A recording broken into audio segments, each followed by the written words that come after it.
Itu Heeh. bayangkan inputnya luar biasa. Mhm. Apa yang dilihat, apa yang didengar, apa yang difikirkan, apa yang dirasakan, itu diserap menjadi input, Mhm. lalu diproses, ya menjadi output, outcome, impact gitu. Mhm. Nah, bayangkan kalau dunia pendidikan bisa melihat kekuatan yang 90%, orang tua memahami 90%, dampaknya akan luar biasa Mhm. saya rasa Mhm. itu. Kayak contoh orang mendapat misalkan dia gini, "Oke saya jadi orang yang cemas atau saya, penakut, itu karena apa? Oh karena pola didik orang tua saya." Pada akhirnya dia itu kan tanpa disadari itu jadi blaming.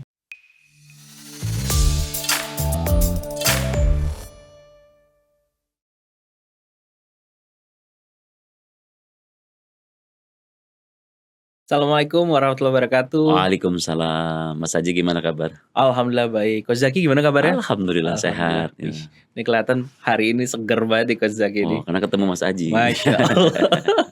Oke, Coach Zaki sekarang lagi kesibukannya apa aja nih? Oke, jadi saat ini alhamdulillah saya diberi amanah Mhm. oleh Dokter Ari untuk menangani talent DNA affiliate gitu ya, di mana Oke. banyak orang yang bergabung, masyarakat yang diminta bergabung ya untuk bagaimana menjadikan life tool talent DNA itu menjadi, apa ya, lifestyle gitu ya di Oke. masyarakat. Itu poinnya. Wih, menarik Mhm, sekali ya. mhm, Jadi talent DNA tools bagaimana itu bisa menjadi lifestyle di masyarakat. mhm, Oke, Coach Zaki, ini kan kalau kita bicara, profesinya coach adalah, as a coach mhm, yang di bidang, terkait sekarang lagi banyak hal-hal terkait isu mental health, mhm, ada juga terkait mungkin kebutuhan bagaimana bantu anak-anak sekolah untuk mhm, mereka tahu apa kemampuannya. Nah, eee menurut Coach Zaki, kalau tren sekarang tuh seperti apa sih? mhm. Yang sekarang lagi hype mungkin di Gen Z atau Gen Alpha mungkin sebagian udah mulai mulai apa ya, sudah mulai, juga, banyak hal-hal yang mungkin kita jadi concern. Oke, ya isu-isu mungkin kita sama-sama tahu gitu ya. Mhm. Isu yang berkembang itu kan kemarin banyak kasus bullying gitu ya. Bullying sehingga banyak beberapa waktu bersamaan kayak, apa ya, kayak jamur gitu terjadi di sana, terjadi di sini gitu ya, Mhm. kasus demi kasus gitu. Tapi yang saya mau highlight adalah inilah fenomenanya ketika banyak orang tua ya, dunia pendidikan itu tidak mengenal kepada potensi anak itu sendiri gitu. Mmm. Orang tua tidak memahami potensi anaknya, ya akhirnya yang muncul apa? Labeling. Sebab ada labeling muncullah judging. Sebab judging akhirnya bullying. Mmm. Itu Mas Aji yang saya lihat gitu ya. Nah, Oke. kenapa kok labeling judging itu muncul di masyarakat? Ya karena tadi yang dilihat masyarakat hanya yang nampak di permukaan. Oke. Yang dilihat orang tua yang kelihatan. Pendidikan hanya melihat yang tadi 10% aja yang di atas permukaan gitu. Padahal everybody is genius, semua orang tuh jenius, luar biasa gitu. Bayangkan kalau jeniusnya itu yang dikuasai, diketahui oleh orang tua, dunia pendidikan, saya rasa ini akan menjadi sesuatu yang luar biasa. Mmm. Supaya kasus bullying, judging, ya kemudian labeling itu akan tidak ada lagi terjadi di Mhm. Mhm. Indonesia. Oke. Tapi memang menarik seperti yang Coach Zaki sampaikan bahwa sekarang itu kan banyak sekali kita lihat di beberapa case Mhm. terutama di, eee, pendidikan gitu ya, Yes. apakah sekolah atau Mmm. universitas, itu terjadi bullying gitu Mhm, ya. mhm. Dan memang, seringkali tanpa disadari bullying itu berawal tadi dari sesuatu judgement. Mhm, Judgement terkait, "Oh si A seperti ini, oh mhm, si B seperti mhm, ini." mhm, Dari itu pada akhirnya yang awalnya cuman mungkin sesekali, intensitasnya jadi sering dan mhm. pada akhirnya ada labeling. Betul. Akhirnya di apa, dicap bahwa, "Oh si ini adalah orang yang sosok seperti ini." Dan Mhm, itu, mhm. eee, mungkin menjadi branding negatifnya gitu ya, Coach, ya. Yes, yes. Oke. Nah, sebetulnya kalau kita bicara sendiri ini kan berkaitan, kalau kita bicara terkait hal tersebut, ada nggak sih Coach dari sisi yang Coach Zaki pengalaman, orang itu kan seringkali mereka untuk, betul-betul bisa mengeluarkan potensi terbaiknya Mhm, itu mhm. mungkin bisa dikatakan setiap orang itu beda-beda. Yes. Nah, sebenarnya apa sih yang membuat orang tuh, kesulitan pada saat dia untuk bisa memahami dirinya sendiri? Oke, oke. Mhm. Jadi kalau kita lihat ya, ilmu memahami diri itu menjadi ilmu sangat penting gitu ya. Hanya saja sayangnya ilmu ini tidak diajarkan di dunia pendidikan gitu ya. Justru, ilmu ini kalau dikuasai oleh orang tua, dikuasai dunia pendidikan itu luar biasa gitu ya. Kalau kita coba ingat kisahnya Thomas Alva Edison Mhm. misalnya. Ya dari kecilnya mungkin dia punya labeling, di-label sama sekolahan, di-judging ya, bahkan mungkin di-bullying teman-temannya. Ya karena memang notabene memang kecilnya Thomas Alva Edison itu terkenal dengan ya idiot, terbatas gitu ya, Mhm. punya kekurangan gitu ya. Sehingga bahkan sekolahan pun membuatkan surat, ini yang menarik nih. Mhm. Isi suratnya mengatakan bahwa anak ibu tidak cocok kuliah atau sekolah di tempat ini, karena anak ibu terbelakang, idiot gitu. Tapi hebatnya peran seorang ibu gitu ya. Ketika ibu itu bisa melihat bahwa apa yang disampaikan seorang ibu kepada Thomas Alva Edison, "Nak, ya mungkin sekolahan ini tidak cocok buat kamu karena ibu melihat kamu lebih jenius. Nggak cocok sekolahan ini untuk orang-orang jenius seperti kamu. Karena Mhm. ibu lihat kamu hebat, kamu jenius, kamu tuh, pintar, kamu tuh luar biasa," gitu. Sehingga apa yang ditanamkan seorang ibu kepada seorang, Thomas Alva Edison, walaupun faktanya, realitanya adalah tadi terbelakang, tapi yang tertanam di alam bawah sadarnya seorang Thomas Alva Edison bahwa dia jenius. Mhm. Bahwa dia itu cerdas, bahwa dia tuh luar biasa gitu. Sehingga apa dampaknya? Coba lihat Mas Aji, penemu bola lampu siapa? Thomas Thomas Alva Alva Edison. Edison. Nah, peran ini nih yang harusnya ya kita tidak melihat saja yang di permukaan, yang nampak saja, tapi Mhm. kenapa nggak kita melihat kekuatan? Ya kalau kalau kalimatnya Albert Einstein mengatakan, "Everybody is genius." Mhm. Tetapi kalau kita judging kepada ikan karena kemampuannya naik pohon, maka seumur hidup ikan dia akan berpikir dia bodoh gitu. Mhm. Nah ini Mhm. pentingnya. Kalau orang tua memahami pemahaman terkait ilmu ini, bayangkan Indonesia akan seperti Mmm. apa ke Mhm. depannya. Gimana menurut Mas Oke, Aji? menarik. Ini kalau, kita bicara ya dari Mhm, sisi, eee, kalau saya lihat mhm. secara kebanyakan orang itu menganggap bahwa kejeniusan itu selalu dikorelasikan langsung kepada kemampuan kognitif, Oke. kemampuan berpikir, Mhm, prestasi mhm, akademik. Namun sebetulnya kalau kita lihat lagi, kata-kata dari, Albert Einstein sih, "Everybody is genius," itu kan sebetulnya menggambarkan bahwa kejeniusan itu nggak terkait sesuatu yang bidangnya dalam akademisi, mhm, bukan kemampuan proses kognitif. mhm, Bisa jadi tadi, orang yang punya kemampuan berbicara yang cukup luar biasa, public speaking-nya, ya itu kejeniusannya dia. mhm, Atau mhm, orang yang misalkan, sebagai atlet misalkan, lari, mhm, dia dengan prestasinya bisa menembus rekor tertentu, itu kan kejeniusannya. mhm, Nah, tapi sayangnya tadi, saya melihat bahwa orang hanya melihat dari satu angle. mhm, Bahwa kejeniusan itu hanya dilihat dari bagaimana kemampuan orang berpikir saja. Padahal kita sebagai manusia, kita itu kan nggak terdiri dari IQ saja, ada yes. terkait emotional quotient. Mhm, Nah, kayak contoh, kita bicara era pandemi yang mhm, lalu, itu sebetulnya kan membuat kemampuan sosial setiap orang itu jadi relatif terbatas. mhm, Yang dulunya kalau saya bicara di masa saya, alhamdulillah saya masih ngerasain tuh kalau saya mau, bermain, ya, saya harus keluar rumah, mhm, saya harus ketemu teman-teman saya, dan pada saat saya ketemu, ternyata di dalam proses itu ada kita berantem karena ada perbedaan pendapat atau sesuatu, maka pilihannya adalah kalau saya mau pulang, saya akan berpikir saya baru sampai atau mhm, mungkin saya harus nempuh jarak berapa lama untuk saya pulang lagi mhm, padahal baru sampai. mhm, Nah, pada akhirnya, di situlah proses gimana di saat keadaan seperti itu bagaimana menyelesaikan permasalahan atau konflik itu. mhm, Nah, tapi kalau yang di masa sekarang, mungkin dengan segala sesuatunya online, bahkan mereka main pun di game online, mhm, misalkan dia nggak cocok sama temennya, dia mhm, berantem, dia tinggal cut off dari internetnya, koneksinya atau jaringannya. mhm, Nah, pada akhirnya dia tidak, mereka tidak, jadi agak kurang belajar mhm, bagaimana kemampuan sosialnya. mhm, Padahal di situ dari sisi kemampuan sosialnya saja, itu mereka belajar emotional quotient-nya. mhm, Bagaimana menghadapi suatu persoalan, bagaimana pada saat mereka harus berinteraksi sama yang lebih tua. Sebenarnya ini, sesuatu yang terjadi. mhm, Nah, kita hanya melihat kita apa ya, terlalu menggaungkan dari kemampuan intelektual saja, yes, belum mhm, lagi spiritual. iya, Seringkali dari sisi spiritual, kita lupa memberikan pemaknaan mhm, pemaknaan, kenapa sih mereka, misalkan tadi menjadi orang itu harus bisa membantu mhm, sesama, apa dampaknya nanti ke depan. Seringkali kita hanya, shortcut-nya adalah mungkin kita juga terlupa, kita hanya menyampaikan bahwa, "Kamu harus membantu." Kenapa?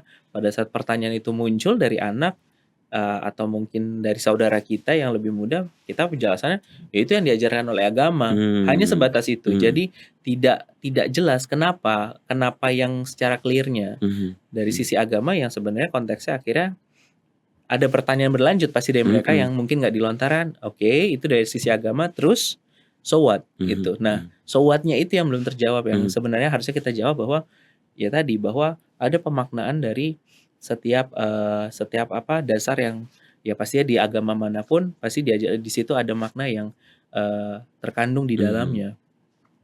Tapi menarik memang pada akhirnya saya melihat akhirnya banyak yang kesulitan untuk eh, bisa memahami orang lain, bahkan jangan-jangan buat dirinya sendiri aja dia Yes, kesulitan. betul, betul, Heeh. betul, betul. Mungkin ini juga Mas Aji, jadi kalau kita diskusikan itu sebetulnya kan kalau kita lihat tadi situasinya kan, Mhm. akhirnya kan tergantung POV-nya seseorang gitu. Ya, Nah ya. pertanyaannya kenapa point of view orang itu kok berbeda-beda? Mhm. Bahkan saya sering tanyakan juga ke teman-teman itu, kita punya anak 2, anak 3, orang tuanya sama, apakah anak kita sama? Beda. Ternyata beda-beda Betul, gitu. Ya, kemudian betul. saya coba cari kenapa kok berbeda-beda gitu. Kalau mungkin pernah kita dengar juga bagaimana ada kisah 4 Rudi gitu ya. Mhm. Ada Rudi Habibie, ada Rudi Hartono, Rudi Ya, ya. Khairuddin gitu ya. Ada juga, eee Rudi apa, satu lagi yang Rudi Hadi Suwarno. Hadiswarno gitu ya. Dari 4 Rudi ini ternyata kenapa kok berbeda-beda gitu. Mhm. Kenapa berbeda-beda gitu. Ternyata memang kan akhirnya inputnya berbeda. Mhm. Selain orang tuanya berbeda, tapi inputnya berbeda. Kalaupun orang tuanya sama, apakah sama? Enggak juga gitu. Nah, input ini penting gitu. Input inilah yang menjadi akhirnya orang memproses, apa yang diproses itulah menjadi output, apa yang menjadi output itulah outcome, Mhm. dan kemudian menjadi impact gitu. Makanya impact inilah yang kita lihat berbeda-beda gitu. Mhm. Hanya saja tantangannya adalah input proses itu terjadinya di alam bawah sadar, ya. Kalau menurut ilmu neuroscience kekuatannya 90%. Tapi di permukaannya menjadi output, outcome, impact Mhm. 10% gitu. Nah kebanyakan orang tua dunia pendidikan itu melihatnya yang 10%. Yang nampak aja kalau fenomena iceberg gunung es itu yang kelihatan di atas gitu. Oke. Nah, padahal kekuatan manusia kalau Stephen R. Covey menyebutkannya bahwa the sleeping giant, raksasa tidur gitu. Mhm. Bayangkan ada raksasa di masing-masing kita tapi tertidur Mhm. gitu. Kenapa tertidur? Karena beradanya di alam bawah sadar. Ya. Ya, input proses itulah melahirkan seseorang memiliki belief, keyakinan tadi Mhm. yang Mas Aji sampaikan, melahirkan orang memiliki values, ada kecerdasan spiritual, ada kecerdasan emosional, itulah yang kaitannya karena di input prosesnya. Mhm. Ya, makanya anak dilahirkan fitrah yang menjadikan berbeda-beda itu orang tuanya. Mhm. Bahkan ada kalimat bahwa tontonan jadi tuntunan. Ada lagi yang menarik, mendidik satu orang anak diperlukan orang satu kampung. Itu Wow. bayangkan inputnya luar biasa. Mhm. Apa yang dilihat, apa yang didengar, apa yang difikirkan, apa yang dirasakan, itu diserap menjadi input, Mhm. lalu diproses ya menjadi output, outcome, impact gitu. Mhm. Nah, bayangkan kalau dunia pendidikan bisa melihat kekuatan yang 90%, orang tua memahami 90%, dampaknya akan luar biasa Mhm. saya rasa Mhm. itu. Nah, ini yang mungkin bisa kita diskusikan juga nih Mas Aji, Mhm. gimana caranya memanfaatkan yang 90%? Menurut Mhm. Mas Mhm. Aji bagaimana tuh? Oke.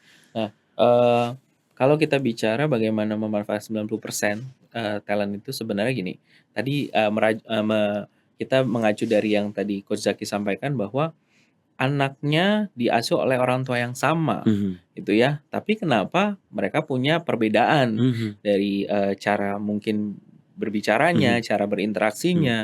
Nah, mungkin mungkin yang terjadi adalah orang tua berpikir bahwa mereka melakukan hal yang sama. mhm, Tapi ada faktor lain selain si orang tua yang sama, hal yang membedakan. Orang tua itu adalah orang tua yang berbeda pada saat masa kakaknya dan adiknya. mhm. Contoh, pada saat di awal mungkin pada saat masa kakaknya, bapak dan ibu ini sedang meniti karir. Ah, Belum lagi bagaimana dia, mereka ini si orang tua ini lagi belajar menjadi jadi orang tua, masih transisi dari yang tadinya sebagai, orang yang masih sendiri mhm, tiba-tiba punya anak, belajar bagaimana cara menghadapi anak.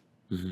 Nah, begitu masa prosesnya mereka belajar terus-menerus, otomatis di masa adiknya lahir, sudah berbeda. Berbeda, Mungkin orang tuanya mhm, sudah settle dari sisi ekonomi, mhm, betul, finansial, betul. karirnya sudah sudah makin membaik. Mhm. Belum lagi tadi pemahaman terkait, oh pola asuh yang tepat seperti apa. Nah Mhm. itu mempengaruhi. Yes. Meskipun sebenarnya terkesannya ini orang tua yang sama, tapi pendekatannya bisa berbeda. Betul. Nah itu Betul. juga ternyata yang menjadi kontribusi si anak berbeda. Mhm. Atau contoh misalkan kita bicara ada anak kembar Iya sekalipun ya, kita iya bicara tadi kan iya fase ada gap waktu ya, iya. tapi ini misalkan anak kembar identik, dididik sama orang tua yang sama, dalam masa yang sama, tapi ternyata tetap ada perbedaan Mhm gitu kan. mhm mhm Nah karena apa? Si anak ini sebetulnya kita sebagai manusia itu tadi, proses belajar. mhm. Nggak cuman orang tua aja yang proses belajar untuk menjadi lebih baik, anak pun juga proses Betul belajar. Yang betul. membedakan memang anak itu di awal itu, saya analogiin seperti sponge. Iya iya. Apapun itu akan diserap, Diserap, mau itu betul. air bersih, air Yes, kotor, kotor, dia betul. akan diserap. Mhm mhm Belum, di fase tertentu barulah mereka akan belajar, mhm mana membedakan hal yang baik, hal mhm yang mungkin, mhm tidak baik. Nah, mhm. tapi di awal kan itu keserap semua. Betul Kebayang betul. kalau di awal itu tidak, filtering itu belum ada, kita nggak membantu, maka tadi semuanya akan diabsorb Mhm tanpa mhm saringan. mhm mhm.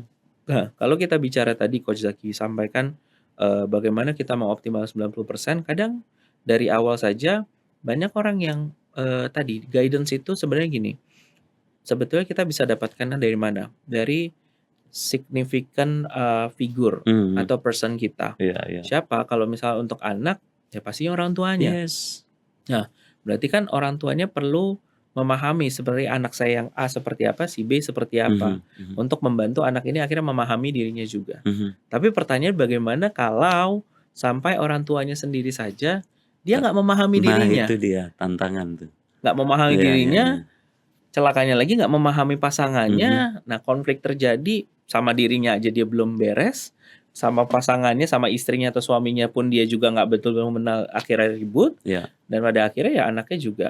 Karena tadi banyak juga yang ternyata saya lihat pernikahan itu dasarnya hanya sekedar, oke dia orang yang baik, dia soleh, dia Yes. soleha, dia keibuan, dia kebapaan, that's it. Mhm Tapi ternyata bagaimana mereka saling memahami satu sama lainnya pun itu juga jadi persoalan. Nah, mhm ini menarik nih, mhm. Coach Zaki sendiri, pernah nggak ada cerita terkait tadi case yang sebetulnya awalnya kesannya tuh, ada beberapa hal yang mungkin, yang apa, yang terjadi tuh Mmm. selalu datang keluhannya itu anak, Iya iya. highlight-nya anaknya Iya bermasalah. iya iya iya. Tapi pada saat kita lihat ternyata ada andil di orang tua. Nah, kalau Betul. di Coach Zaki sendiri, Oke, gimana Coach, ini ada nggak? keren. Ini pas banget nih beberapa minggu terakhir ini tuh Mhm, saya lagi menangani, satu keluarga gitu. oke. Saya kalau menangani coaching dalam satu keluarga itu, selalu yang menjadi objek tuh anak, gitu. Tapi saya sebagai coach, saya sampaikan bahwa ini tidak semestinya hanya anak gitu. Mhm, Bagaimana kalau sekeluarga sekalian aja kita oke. coaching gitu.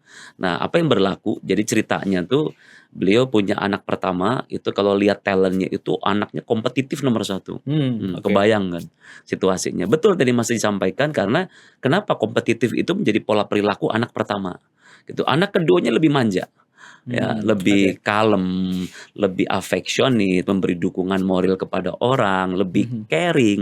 Tapi yang pertama dididik oleh, ya perjuangan lah gitu tadi Mas mhm, Aji sampaikan, betul orang tuanya sedang merintis karir lah gitu ya.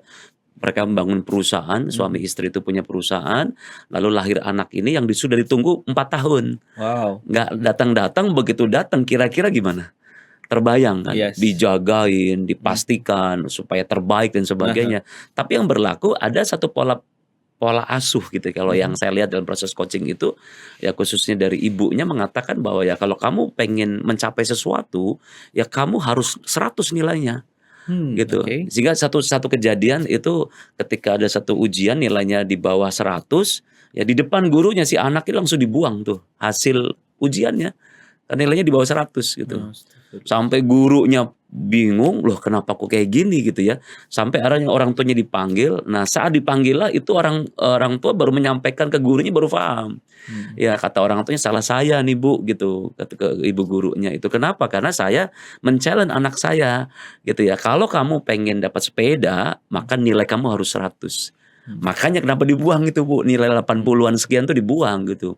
Karena dia merasa gagal gitu. Dan celakanya tidak diberikan pemaknaan kenapa dia harus dapat nilai bagus ya. Nah, Hanya sekedar, "Oke, kalau kamu nilai bagus, kamu dapat reward sepeda." yes. Oke. Berdampak dia punya pola perilaku dari kecil itu untuk berkompetisi gitu. Oke. Hanya saja berkompetisinya akhirnya too much, berlebihan gitu ya. Apa dampaknya apapun berkompetisi, bahkan sama orang tuanya berkompetisi, sama adiknya berkompetisi, banyak hal semuanya berkompetisi gitu.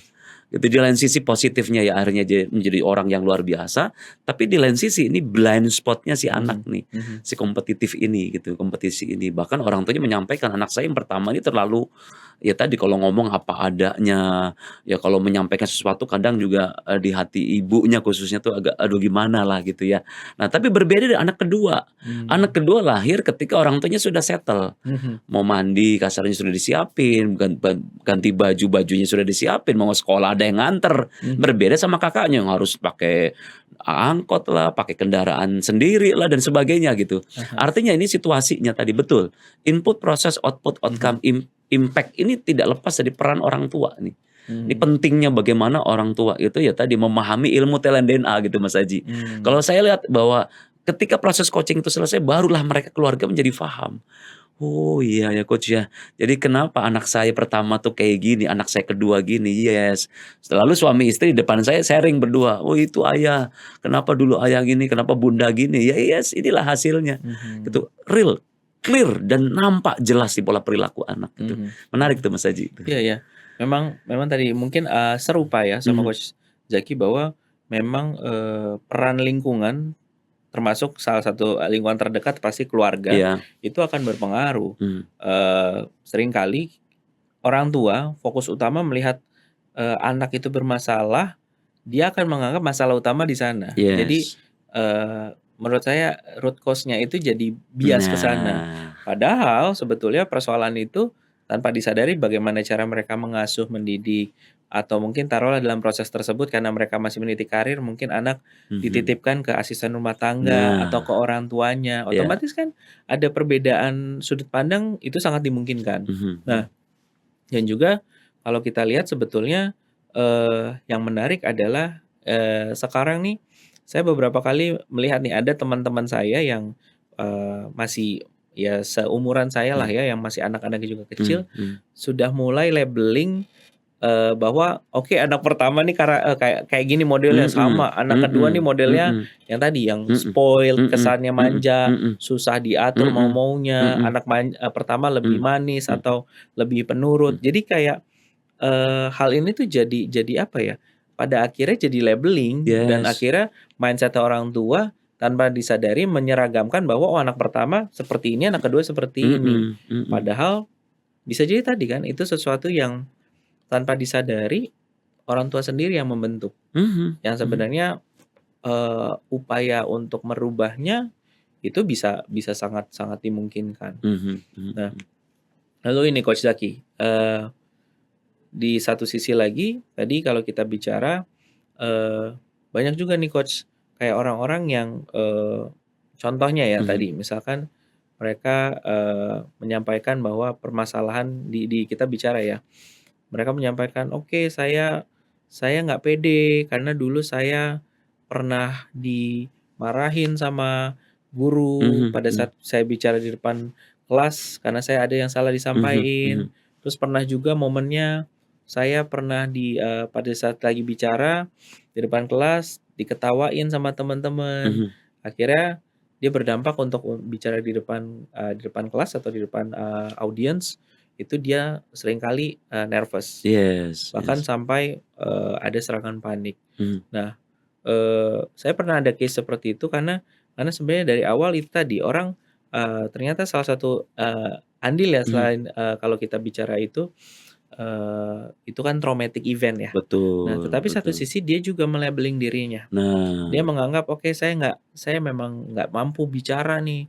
Saya," bahkan sampai menganggap, "Saya tuh orang yang bodoh, saya nggak bisa ngomong depan orang banyak, saya nggak bisa ngerti apa yang instruksi yang disampaikan sama guru, saya diketawain sama teman-teman saya karena saya ngomongnya mungkin nggak jelas." Jadi labeling itu juga ternyata tuh terjadi, gitu. Nah, kalau di saya dalam prosesnya adalah, biasanya yang saya lakukan adalah bagaimana membantu untuk mengeliminasi Mhm. pemikiran negatif-negatifnya. Yes Nah, yes. kalau dari Coach Zaki sendiri, Iya pernah nggak Coach cerita yang mungkin saya angkat ini karena kayaknya case-case ini tuh saya nggak menemukan cuma satu 2 orang, tapi yes hampir yes, banyak betul. terjadi, yang hampir mirip-mirip. Nah, kalau di Coach Zaki, sebenarnya dari sudut pandang Coach Zaki pengalaman itu bagaimana Iya, Coach? kebetulan pas banget ini, kemarin saya menangani seorang, ibu yang Mhm, pensiun gitu, oke, punya anak cuman satu gitu. mhm, Anaknya sudah 3 tahun belum kerja, oke, semenjak selesai kuliah belum kerja-kerja. Harapan orang tua ya ketika orang tuanya pensiun maka ya bisalah mhm, anak mhm, melanjutkan, kan mhm, begitu. Nah, akhirnya karena beliau ketemu saya di training pensiunan itu menyampaikan ke saya, "Coach, kayaknya perlu deh talent DNA ini coaching untuk anak saya." oke, "Oke," saya bilang gitu, "kita setting waktunya untuk kita coaching." Singkat cerita, ketika hasil assessment itu keluar talent DNA itu, mhm, saya melihat, oh bener tadi yang Mas sampaikan, persis tuh, self confident di bawah, itu, artikulasi di bawah, gitu. Terus kemudian directive di bawah, courageous di bawah. Kalau kita lihat label apa yang muncul kira-kira Mas Aji, kalau itu yang berlaku? Pemalu atau pemberani nih anak? pasti pemalu ya, Pemalu mhm, gitu. Lalu ketika proses coaching itu saya lihat data talent-nya oke, tapi di atasnya luar biasa, masih banyak yang kekuatan luar biasa, ada accountable-nya, ya ada goal getter-nya, tapi mhm. kayak tarik-tarikan gitu energinya gitu, gitu. Nah saat itu akhirnya saya lihat bahwa saya bilang sama dia, "Kamu itu gagal apa situasi menurut kamu gagal ketika, mau melamar di pekerjaan itu? Selalu gagal di wawancara. Mhm, Emang kenapa?" Saya selalu ceritakan terkait pertanyaan, "Bagaimana kamu menceritakan diri kamu?" Yang saya ceritakan, "Saya pemalu, saya orangnya nggak enak, saya tuh ini, saya tuh ini." Oke, kalau itu yang berlaku terus apa yang terjadi? Itu kayaknya coach, yang menjadi masalah saya. mhm, Barulah saya jelaskan terkait talent DNA-nya dia. "Oh, yes, kamu lebih banyak menceritakan sisi bottom-nya kamu gitu ya, yang menjadi blind spot kamu yang muncul di atas tuh kamu tidak sadari dan ini polanya berulang dan mmm, masalahnya ini kamu tidak sadari dan apa yang berlaku di sekitar. mhm, Mungkin itu menjadi label ke kamu yang menjadi anak pendiam lah, iya, anaknya pemalu lah, mungkin itu menjadi subcon-nya kamu saat ini gitu. So, justru dengan coaching ini kita akan naikkan, fokus bukan pada kelemahannya tapi fokuslah mhm, pada kekuatan. oke, Karena saya yakin kalau kekuatan itu yang dibawa luar biasa dan ini amazing. 2 minggu setelah coaching ibunya nelpon saya, mhm, "Coach, alhamdulillah coach senang saya." "Kenapa Ibu?" Gitu, "Karena anak saya sekarang sudah kerja." Masya Allah, Apa yang Ibu lihat di situ?" "Iya, karena saya lihat anak saya setelah coaching itu kayak merasakan sesuatu, mhm, mendapatkan sesuatu." Apa yang Coach Zaki sampaikan, saya hanya memperlihatkan di balik anak ibu yang mungkin tadi di-label macam-macam, tapi saya lihat ada kekuatan, ada potensi mhm, luar mhm, biasa. Nah, mhm, kalau fokusnya ini baru keren gitu. Dan saya yakin semua orang tadi yang namanya jenius itu yes, hanya saja tadi mungkin perlu life tool gitu Mas Aji. mhm, Jadi menurut saya talent DNA itu memang harus harus apa ya, harus menjadi lifestyle-nya keluarga. mhm, Jadi keluarga harus tahu talent DNA. Minimal satu keluarga ada satu coach-nya lah, mhm, gitu ya. Nggak harus ke Coach Zaki, tapi juga bisa juga dengan orang tuanya berperan menjadi coach. mhm, Entah bapaknya, entah ibunya, punya waktu mau belajar saja. Itu mhm, saya rasa akan luar oke, biasa gitu. oke. Nah, ini menarik ya kalau kita bicara POV gitu ya, Mhm mhm. perspektif itu, kita itu manusia cenderung akan lebih mudah untuk melihat hal yang negatif atau Mhm buruk dibanding hal yang baik atau positif. mhm. Terlepas itu bahkan ke diri kita. Seringkali mungkin kalau disuruh tuliskan apa 5 kebaikan kamu, itu akan bener-bener mikir, "Apa ya?" Gitu, kebanyakan orang ya. Iya betul. Tapi begitu ngomongin keburukan, Oh, banyak, gampang aja jangankan nulisnya diminta gitu. 5, tulis 10, 20 juga bisa. Mhm Nah, mhm dan juga kita kalau diminta, "Coba lihat apa kebaikan dari si A." mhm Itu mungkin kita akan benar-benar meraba mungkin hanya satu 2. mhm. Jangankan itu, pada saat kita melihat, bukan teman ya, mungkin anak kita atau keluarga terdekat kita, jangan-jangan kita kesulitan gitu Mhm melihat mhm kebaikan. mhm. Tapi begitu ngomongin yang kurang, nah itu paling mudah. Nah itu Iya. sebetulnya tadi balik lagi itu, labeling untuk seseorang itu seringkali kepada hal yang negatif tadi. Yes, Dan betul. mindset itu yang membuat pada akhirnya kita, kalau ditanya seringkali saya ketemu orang, Iya. Apa yang mau kamu develop? Apa yang mau kamu perbaiki? Pasti jawabannya adalah fokusnya dia yang di-develop adalah hal yang dianggap kurang atau lemah. Keburukannya itulah yang Iya, mau dipikirin mereka ya. betul. Bukan sesuatu yang oke, saya punya kemampuan untuk, meyakinkan orang lain berbicara, lalu what next-nya apa? Oh, Mhm, saya mau jadi seseorang yang menjadi seorang misalkan jadi sales yang apa namanya, profesional, yang mhm, bisa menjual apapun yang saya mhm, sampaikan, mhm. misalkan Iya, seperti itu. iya, Atau saya mau menjadi karena kemampuan saya meyakinkan, saya mau menjadi seorang politikus yang bisa meyakinkan rakyat, mhm. misalkan seperti Iya, itu. iya, iya. Nah, jarang yang memfokuskan pada kekuatan yang di-develop, Mhm, tapi fokus mereka kekurangan. mhm, mhm. Nah, itu yang, padahal kalau saya lihat dalam prosesnya sendiri, saya membantu orang lain, eee, banyak yang pada akhirnya mereka kesulitan. Yes. Kesulitan untuk, ya karena tadi kelemahan itu mereka mencoba untuk memperbaiki atau mengembangkan, tapi yang terjadi adalah, apakah bisa lebih baik dibanding sebelumnya? Bisa, Mhm. tapi mereka butuh effort yang cukup besar. Betul, betul. Tapi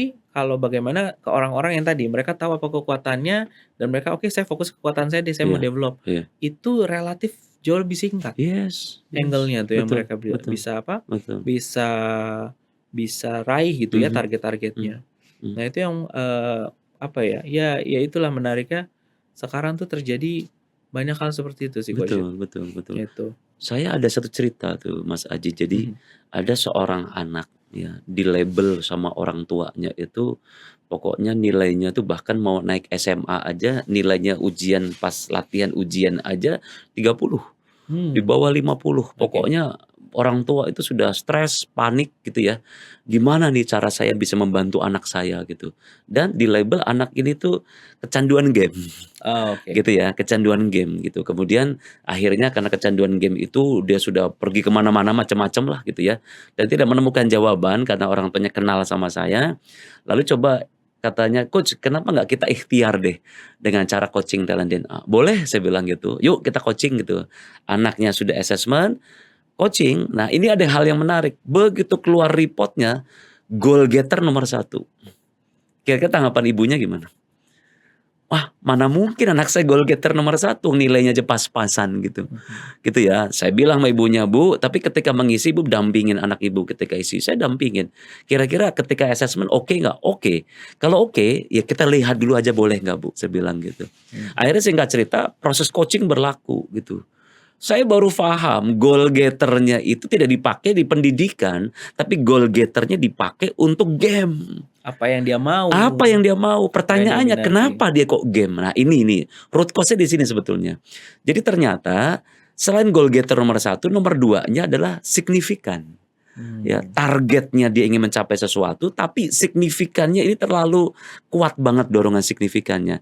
Dan signifikan itu kan keinginan orang ingin memberi dampak, dampak, ingin memberi arti gitu ya. mhm, Hal kecil di rumah saja nggak dapat panggung. Orang tua oke, tidak memberi penghargaan, hal kecil selalu salah, selalu ini, selalu kurang, selalu ini. Pokoknya yang ada tekanan lah gitu. mhm, Itu berlaku di rumah, signifikannya nggak ada panggung. Di oke, sekolahan dibully nih anak. Karena anak oke, signifikan itu suka cari muka, kadang begitu ya, ingin cari panggung gitu ya. Sehingga kadang mungkin karena over teman-teman nggak suka sama dia anak mhm, ini. Dibully lah anak ini. Karena sebab dibully, dia ada moving away gitu ya, istilahnya ingin dendam kepada teman-temannya. Saya akan nunjukkan kepada teman-temannya dengan target goal getter-nya yang ada dalam dirinya, saya akan tunjukkan bahwa saya juga bisa. mhm, Bisa dipandang, bisa dilihat oleh teman-teman. Caranya gimana? Karena teman-temannya suka game, game itulah yang menjadi dorongannya dia. Begitu ini saya jelaskan ke ibunya dan ibunya dengar sesi coaching itu kaget nangis ibunya di situ. Kenapa sampai kaget nangis? Karena ternyata disampaikan, "Coach, ini murni salah saya. mhm, Jujur selama ini saya banyak menuntut kepada anak saya." Ya, yang ada kenapa akhirnya tadi yang negatif-negatif itu yang mungkin lebih banyak menjadi kelemahan itu yang banyak muncul, karena itu yang diulang-ulang. Ingat pengulangan ini. iya betul, Ya, diulang lagi, diulang, seolah kayak ditanamkan, mhm, gitu. Orang tuh tidak sadar sedang menanamkan sesuatu yang benihnya tidak berkualitas sebetulnya, mhm, tapi diulang terus. Sehingga anak pun merasa bahwa, "Oke, memang saya orangnya begini, orangnya begitu," gitu. mhm, Sebab apa? Panggungnya nggak ada, goal getter, signifikannya untuk main game. Dampaknya apa? Dopamin, kecanduan. kecanduan, Gitu. Tapi root cause-nya baru paham, orang tuh baru ngerti, oh ternyata karena signifikan itu penting, Ya, harus dikasih panggung. Nah ini Mas Aji ya, gitu, ya. betapa pentingnya orang tua mengenal potensi anaknya. Ya makanya talent DNA itu menjadi life tool yang benar-benar ya Pak Ari menyebutkannya life tool. Ya tools kehidupan yang mampu mengidentifikasi pola perilaku yang alami, yang natural, yang spontan dan berulang Mhm. gitu. Ya bahkan inilah yang kalau saya lihat inilah yang bagian daripada apa yang di-input, apa yang diproses, yang 90% ini. Mhm. Karena alami, reaksi aja, spontan aja, Ya, ya. natural, nggak difikirkan, nggak dikendalikan, begitu saja adanya. Mhm. Bahkan si anak pun baru sadar, oh pantes ya coach ya, kenapa kok saya kok ke sekolahnya dipikirin saya ngalahkan teman-teman saya, untuk game saya, untuk bisa menunjukkan diri saya. Mhm. Lelah juga sebetulnya saya Ya, coach ya. gitu loh. Bayangkan itu Mas Ya. Haji, itu situasi seperti ini Ini gitu. di awal seringkali itu tadi ya, mungkin banyak yang mengalami bahwa tadi fake root cause gitu ya, Mhm, nganggapnya bahwa orang ini kecanduan game. Nah, berarti masalahnya di mana? Oh, karena gamenya, yang mhm, disalahin gamenya. Nah, yes, padahal di balik dia senang main game itu, bukan itu root cause-nya, ada tadi, ternyata kurang diapresiasi di rumah. mhm, Dia butuh panggung, dalam artian dia butuh untuk dia menceritakan sesuatu. Mungkin pada saat dia cerita, respon orang tua biasa-biasa aja. yes, Atau di sekolah tadi, pada saat dia menceritakan pengalamannya dia, atau dia berusaha mengeluarkan bagaimana saya tuh kayak gimana sih mhm, ekspresi mhm, dirinya, nggak semua orang bisa terima itu. betul, Dan betul, tapi begitu dia mencari ya namanya setiap mungkin ini ya, secara fitrahnya manusia pasti ingin diterima dimanapun. mhm, Jadi dasarnya itu sesuatu yang pasti setiap orang butuhkan. iya, Nah, iya, terbayang dalam proses pencarian itu dia nggak dapet. mhm, Ya akhirnya kan tadi, kadang dia juga jadi denial sesuatu yang mereka punya. yes, Dia akan yes, anggap orang lain keluargaku nggak bisa terima aku, mhm, teman-temanku nggak bisa, mhm, dan akhirnya dia juga akhirnya mengamini omongan orang-orang tadi. Dia mungkin dianggapnya, tidak mau interaksi mhm, sosial, mhm, dianggapnya dia mungkin pemalu, mhm, dianggapnya mungkin apatis, bisa mhm, jadi kayak gitu. yes, Dan yes. akhirnya labeling itu yang dia tanam, ya udah ini Nah, saya, nah. gitu. Nah, ini Mhm, maksudnya ini kalau harus menjadi fokus banyak orang nih. mhm, Ya saya yakin ya alhamdulillahnya ISQ ada talent DNA ini menurut saya ini menjadi satu solusi ya. ya, ya. Orang banyak kebuka, orang banyak mendapatkan sesuatu. Hanya saja memang edukasi seperti ini harus kita banyak Mhm, sampaikan mhm, gitu ya supaya harapannya tadi ya nggak cuman ya tadi pesannya nggak cuman sekolah juga, nggak cuman hanya keluarga juga, tapi di sekolah juga iya, ya di rumah tangga juga iya. Tadi Mas Aji juga highlight kan suami istri juga. Ini suami istri juga saya ada kasus menarik nih, ada mhm, menarik nih. mhm. Saya sedang menangani, pasangan lah suami istri yang luar biasa dalam ya jurang lah, jurang untuk keretakan rumah tangga yang luar biasa gitu. Untungnya ya tadi ada kesempatan momentum saya bisa meng-coaching ya pasangan ini gitu.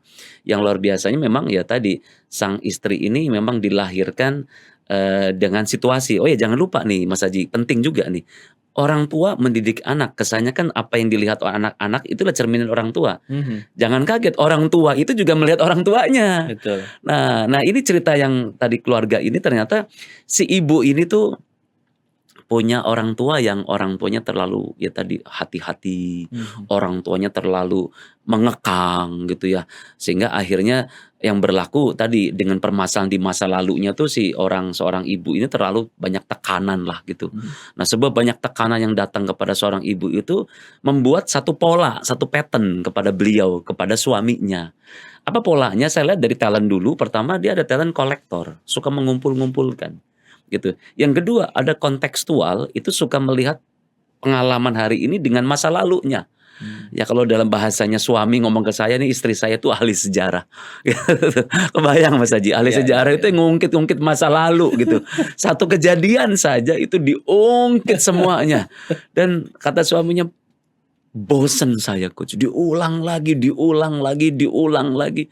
Itu kayaknya bagi dia mungkin mengungkit masa lalu gampang aja gitu. Tapi bagi saya merasa terpojok, merasa saya tuh sering disalahkan. Mhm. Ditambah lagi suaminya orang yang tipenya harmoni. Ah, Gitu, sudah harmoni forgiving lagi, harmoni pemaaf gitu. Situasi itu makin hari ya oke, udah menikah 15 tahun mereka, udah lama mereka menikah tapi tadi peran suami justru sebenarnya penyeimbang mhm, gitu ya. ya sebenarnya kalau suaminya mungkin tidak tipenya forgiving, harmoni, mungkin rame juga Selesai. gitu ya, selesai lah gitu.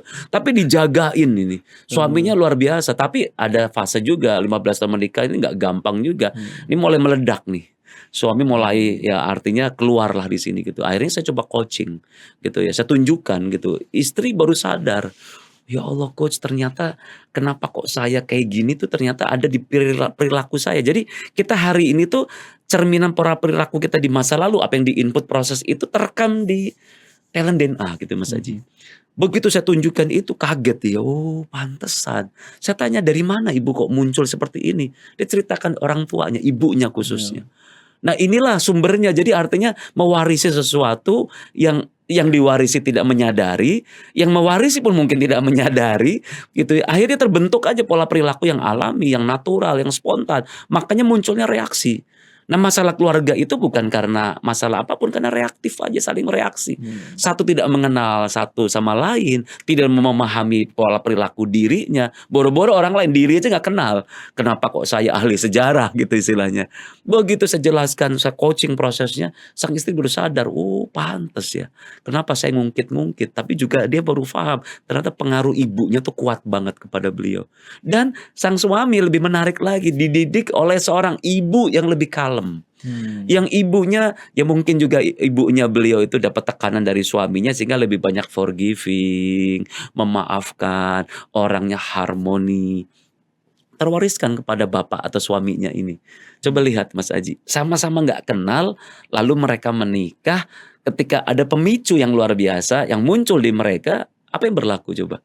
Akhirnya seolah-olah sang suami tertekan terus ya dengan peran suaminya yang selalu kalau ada peran istrinya yang kalau ada permasalahan itu diulang. Begitu saya coba susun ulang talentnya, ini yang saya temukan yang namanya kenapa Nabi Adam, Siti Hawa ketemunya di Arafah. Kenapa di Arafah ada Jabal Rahmah? Itulah kenapa keluarga sakinah, mawadah, warohmah.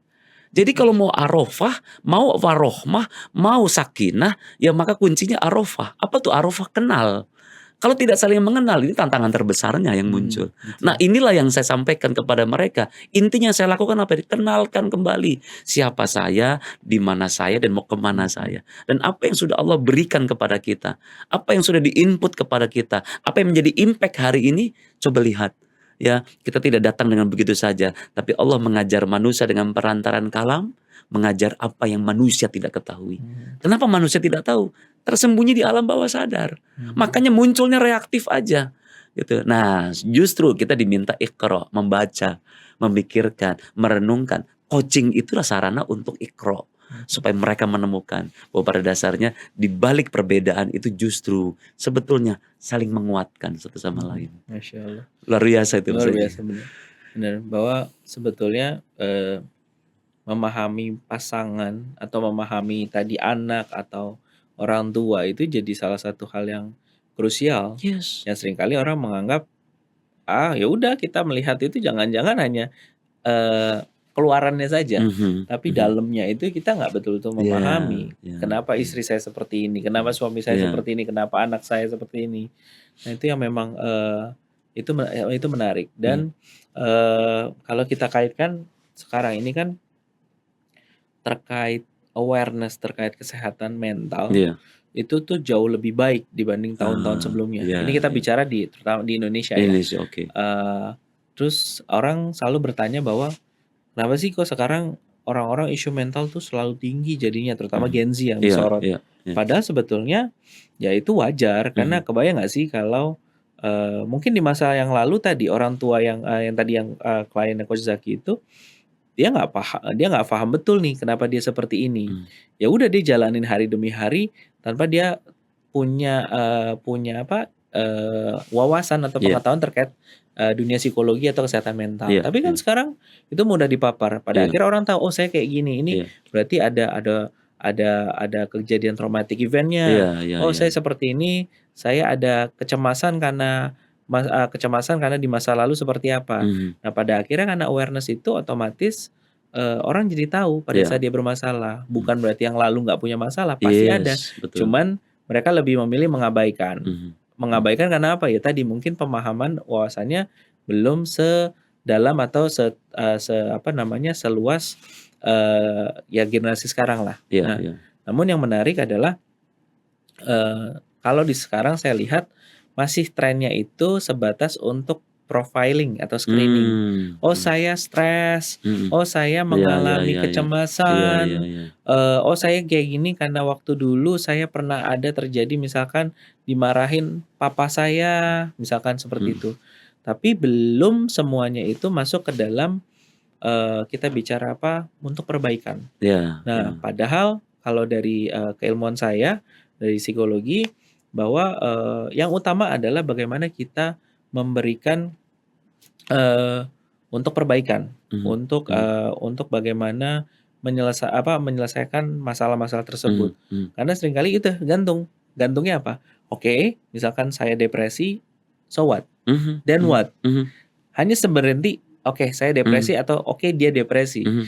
Nah, padahal sebetulnya yang utama adalah intervensinya. Betul Bagaimana, kita betul. gimana sih nyelesain supaya orang ini dia bisa pada akhirnya bisa berkegiatan dengan baik lagi, dia tidak larut dengan, suasana hatinya dia yang, relatif tadi, mudah untuk down Mhm tadi. mhm. Nah, mungkin kalau saya lihat sebenarnya coaching yang dilakukan sama Coach Zaki itu bisa dikatakan sebagai salah satu intervensi, Betul betul itu. betul betul Oke. Nah, betul.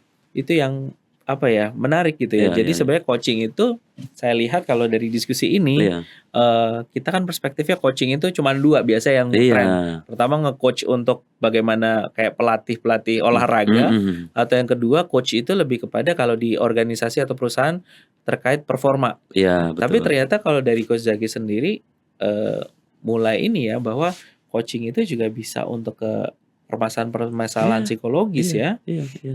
Ya Mhm. justru justru gini, apa namanya tuh, kaitannya dengan tadi isu-isu mental health yang ada itu, sebenarnya ada ada 4 hal gitu ya. Kalau saya lihat Mhm. pertama adalah kekuatannya memang betul harus tahu dulu nih. Makanya ada tahap pertama kalau dalam proses kita membahas ataupun memahami pola perilaku diri itu pertama recognize dulu. Kita Mhm. kenali dulu ya pola perilaku ini. Tapi yang kedua kita juga harus bisa menjaga diri kita supaya kita bisa rileks gitu ya. Artinya kondisi kalau tadi lagi cemas, lagi khawatir, lagi takut ya kita harus bisa mengkondisikan ya Mhm. dengan kita rileks, kita lebih tenang. Karena kalau kita rileks kan gelombang otak kita pun sedang alfa, Mhm. sedang oke, sedang connect, bukan disconnect, tapi justru Mhm. kalau marah itu disconnect gitu, maka kita mengkonekkan dulu dengan rileks gitu. Lalu baru reframe. Nah, ini penting nih. Framing inilah yang saya lakukan ke mereka. Jangan lihat selalu keburukan, kelemahan, kekurangan, tapi lihat kekuatannya, kehebatannya. Ya, kalau kita terbiasa melihat kekurangan, nauzubillah min dzalik gitu ya. Kan Tuhan atau Allah itu sesuai sangkaan hambanya. Mhm. Mhm. Jangan-jangan yang diulang-ulang itu keburukan, jadi doa buat dia. Iya. Makanya framing itu menjadi hal penting untuk kita bisa memframing dia supaya dia clear.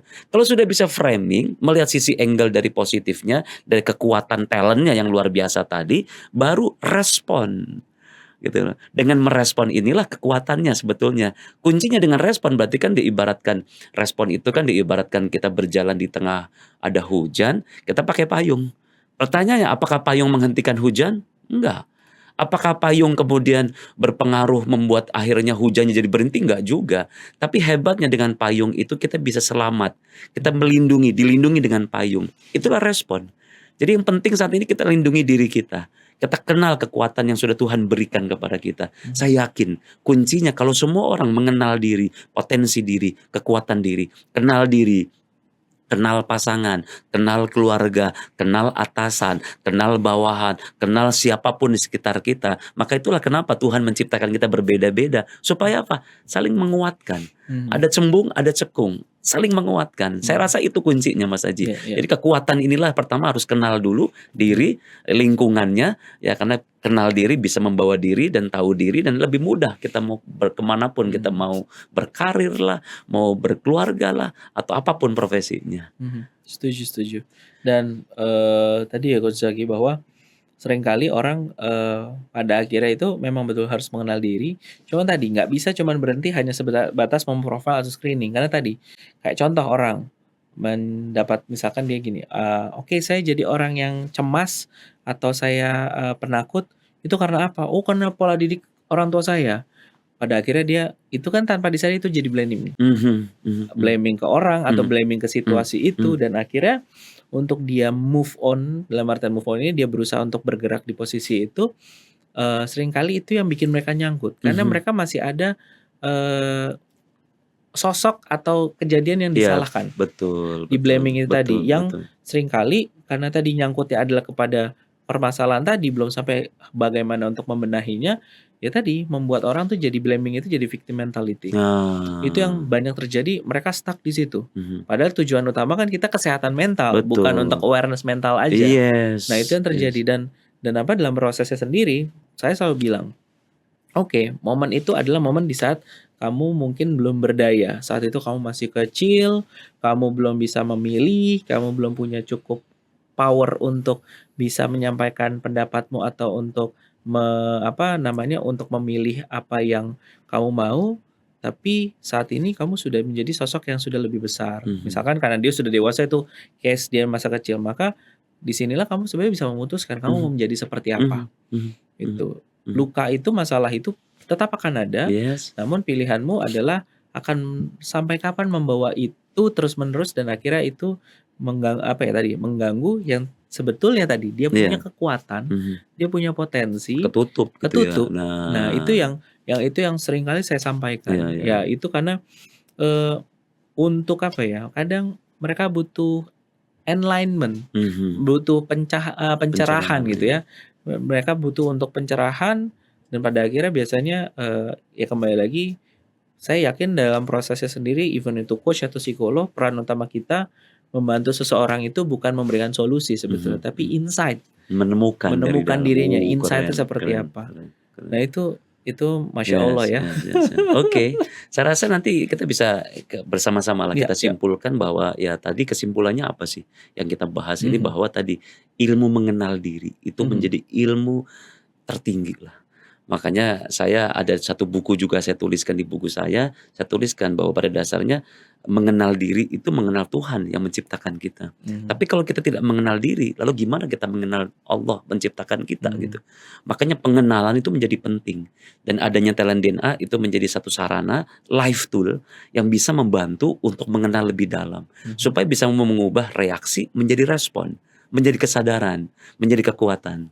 Dan saya rasa itulah menjadi, poin penting di dalam sesi diskusi kita, bahwa Mhm mengenal diri menjadi hal penting dan adanya tools talent DNA. mhm. Oke. Baik, kalau dari saya sebetulnya dari diskusi ini, saya pun jadi dapat pembelajaran bahwa, setiap orang itu Mhm pasti tentunya butuh dia untuk memahami dirinya atau memahami, orang yang berinteraksi sama dia. Nah, itu yang pertama. Lalu yang kedua sebetulnya, bukan hanya sekedar memahami saja, tapi kita bisa memaintain. Ah. Memaintain itu bisa 2, memaintain diri kita misalkan, oke saya orang yang mungkin, kompetitif tadi bahasanya Coach Mmm. Zaki, bagaimana saya bisa memaintain kompetitif saya menjadi sesuatu yang positif. Mhm. Atau orang lain tadi, oke saya tahu saya berhadapan dengan orang yang, dia misalkan, tadi signifikan, Iya. dia butuh untuk dilihat, Mmm. Mmm. diapresiasi, bagaimana saya bisa memaintain hubungan baiknya. Mmm. Nah itu sesuatu yang penting karena kembali lagi, eee, kita di dalam kehidupan ini kan pasti satu sama lain harus berinteraksi, Mhm.